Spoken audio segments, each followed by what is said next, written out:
we don't carry out this conversation properly, I think it's going to tear the fabric of the society. So I think it should be a major concern and we should have this conversation. It is a humanitarian crisis.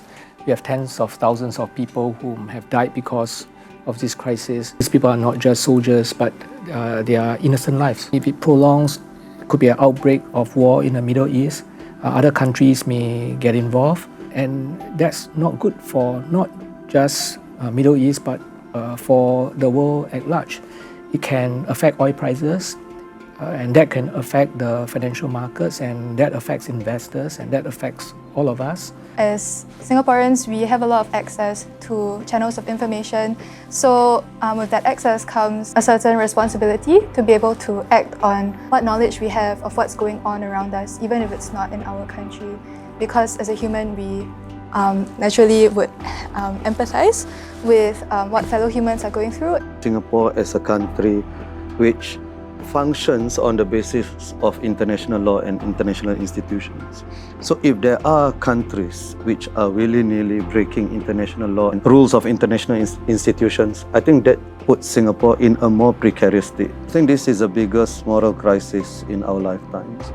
And it is a major concern for many young people.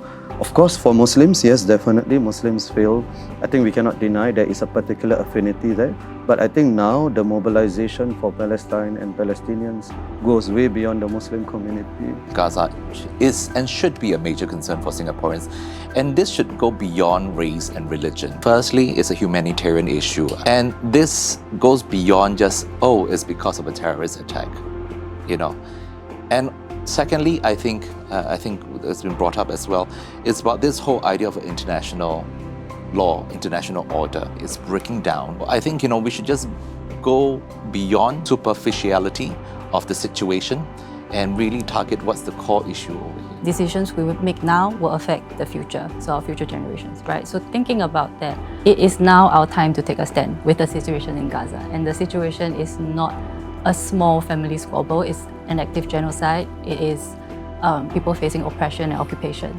So something as grave as this, we should pay attention to it and we should be majorly concerned about it. But it is not about race or religion, it's about a humanitarian issue, it's about fairness, it's about justice. To me, yes, I would say it's a major concern. Whether it should be a major concern for Singaporeans, yes, I think it should be a major concern for Singaporeans. But then the question asks me whether it's a major concern for Singaporeans. I'm not sure because we don't have data. What we do have is anecdotal evidences, and it also depends on the circles that we are interacting with.